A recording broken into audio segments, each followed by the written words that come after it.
There's been a lot of buzz around the Chimera reveal, but we need to ask the bigger question. After all these years, why are the Sith risking it all now? Why risk discovery? The Jedi think the Sith have been extinct since the Great Sith Wars, but I think Chimera's true identity goes a long way in answering all of that. I have no name. It's possible many of the show's big mysteries aren't actually that important, and instead, we should be focusing our attentions on the Sith and what they really want with the twins. What extraordinary beings we are. Before we get into all of that, don't forget to leave a thumbs up on the video if you enjoy it, and if you want to catch more Star Wars videos like this one, then make sure to subscribe to the channel. Okay, so with all that out of the way, let's get into the Sith's true plan in the Acolyte. Freedom. The freedom to wield my power the way I like, without having to answer to Jedi like you. I want a pupil, an acolyte.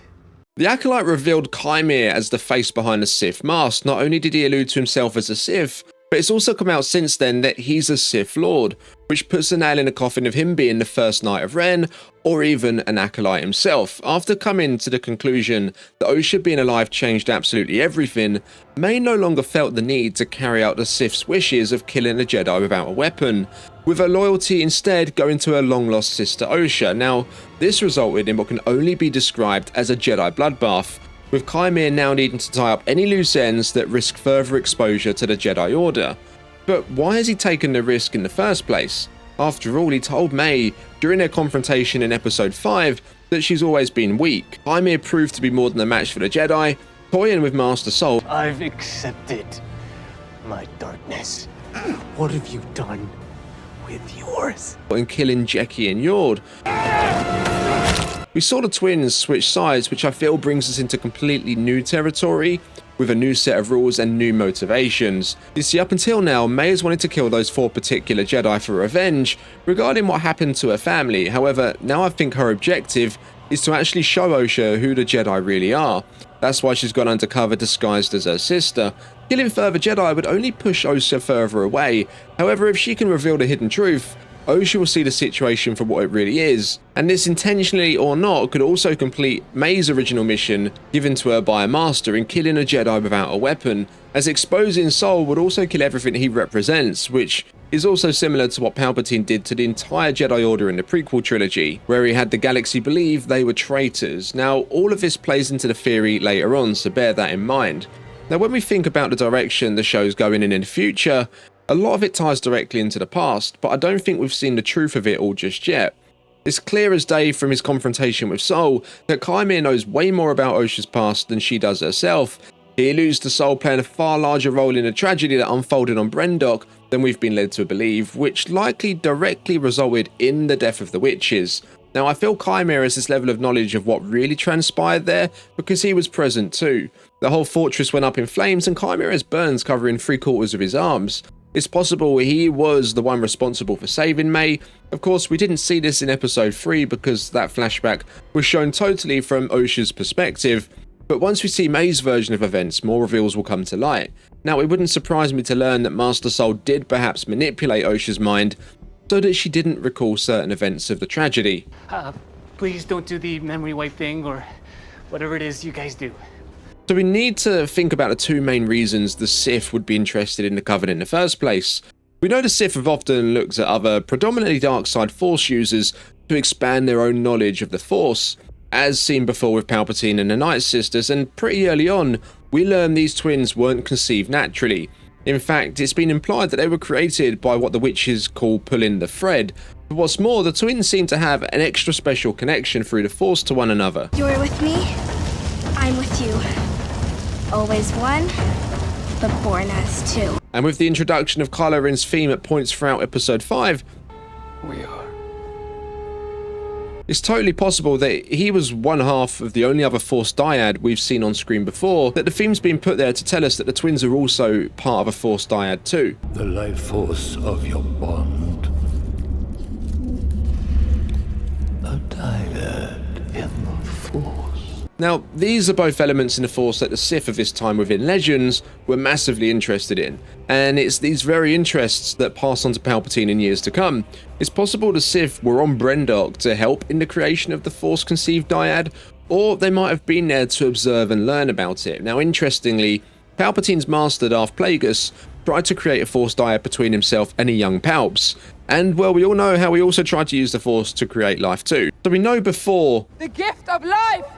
the witches were on the brink of extinction, effectively hiding from the galaxy on Brendok, using an old mine as their fortress, which in itself is really interesting when you take into account the fact that Chimere rocks up years later wearing a Cortosis helmet, and Darth Tenebrous, Plagueis' master in Legends, used to mine for Cortosis as he saw it as a valuable weapon against the Jedi. So, tying all of that together here, it's possible the Sith have actually provided the Coven the home that in theory would be out of reach from the Republic and the Jedi within one of their old Cortosis mines. We know Chimere's big on deals himself as he struck some kind of deal with May, and I think the Sith struck a deal with the witches on Brendok too, offering them a place to stay hidden in exchange for the Coven's dark side Force secrets. And come to think about it, perhaps the deal that was struck with the Coven all them years ago on Brendok is the same deal Chimere's holding May to in present times. Potentially being the last survivor of the witches, the burden's now fallen to her. But this one went back on our deal. Now, if you checked out my last video, you'll know that I don't think all of this is mere coincidence. I actually believe Chimere is the Sith Lord Darth Plagueis himself, either concealing his true appearance through the use of Sith alchemy, or what we're seeing with Chimere is actually his live-action canon version of himself. And if you missed that video, I'll link it at the end of this one for you. Anyway, I think the twins are the beginning of his journey to achieve this ultimate goal of immortality, intending to harness the power of a Force dyad for eternal life, as Palpatine attempted to do in the sequels, and perfect the ability to create beings to wield as weapons through the Force. However, that's when the Jedi showed up, likely detecting a dark and unnatural disturbance. So they arrived to investigate, only to learn the Coven's not only practicing the dark side of the Force, but they're also passing this knowledge on to the next generation. So the Jedi, sensing these twins were Force sensitive, decided to take them in for testing, with the view of training them to become Jedi instead. So perhaps the Sith initiated a tragedy of Brendok out of fear of losing the twins, and being in hiding they couldn't just outright spring from the shadows to confront the Jedi. Or the Jedi's figured out the witches' ties to the Sith and out of fear decided it was best for the galaxy to eradicate the threat now before it grew into something bigger, likely with Soul playing a major part in it. Now, as mentioned earlier, I think the Sith are responsible for rescuing May, and this is because she's still one half of the puzzle that they seek. Even if alone she isn't really that powerful, she's better than nothing, with the Sith likely being aware Osha survived as well. However, they couldn't get to her as she was taken from the Jedi, until recently that is anyway. Now, this could also explain why the Jedi Council will never know the truth of what happened to the Jedi on Kothar. Impossible. The Sith have been extinct for a millennium. I don't think Soul will out Chimere to the rest of the Order out of fear that the truth of what happened on Brendok will come to light. Vanessa Rao's already raised suspicions why those 4 particular Jedi were being hunted by May, all of them having Brendok, May's homeworld, in common. Now, in a roundabout way, as the Sith learning from other dark side Force groups could become a bit of a tradition, there is another and arguably the most well-known Sith tradition playing out in front of our eyes here, and that is actually the Rule of Two, which, long story short, means there's only 2 fully fledged Sith at any one time, a master to wield all the power, and the apprentice to crave it. This stems all the way back from Legends, where it was put in place to stop the Sith vying against one another for power. Now, it hasn't always been followed to a T, but it's relevant here. It's not impossible. You know that. If Chimere is indeed Darth Plagueis the Wise, then his master would be Darth Tenebrous. Traditionally, the apprentice would need to overthrow the master and assume the title, going on to train their own apprentice, and then the cycle repeats. This is partly why we're seeing these events play out in the timeline of the Acolyte now. Not because the Sith are ready to reveal themselves to the Jedi, but it's because Plagueis is ready to overthrow his master and train his own apprentice himself. However, to do that, he needs an Acolyte proven, ready and waiting in the wings. This is where May comes in, and her objective to kill a Jedi without a weapon is there to prove she has what it takes to become that Sith apprentice. Now, May isn't insanely powerful, from what we've seen of her at least anyway, but she's serving 2 purposes here. 1, to fill the role of an apprentice, and 2, because she's part of a Force dyad that was conceived through the Force. If Kymir knew all along Osha was alive, it makes sense for him to keep May around as well, and not only does their original mission for revenge suit the Sith's plans perfectly, but as the events played out, it always raised the possibility of a potential reunion of the twins too, and to harness the full power of the dyad, you do need both of them. Now, tying all of the clues together here, it seems to me that the Sith were involved with the Coven way back before the tragedy even occurred, even offering a safe place for them in one of their old Cortosis mines in return for dark side secrets. However, Plagueis didn't stop there.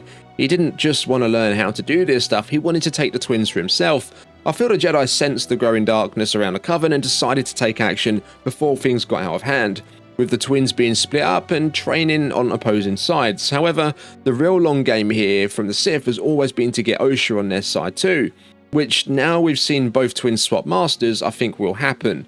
I wouldn't be surprised if the soul reveal when Osha hears it from Kymir is so bad that she ends up killing Soul herself, with both twins then becoming acolytes, which would lead to them in future needing to compete against one another for the rank of Sith apprentice. So do you think Osha's always been the Sith's long goal in their attempts to achieve immortality? As always, drop your thoughts, theories and wilder speculations down in the comments below. Leave a like on the video if you enjoyed it and subscribe to the channel if you're new and you'd like to catch more. I'll see you in the next one. May the Force be with you.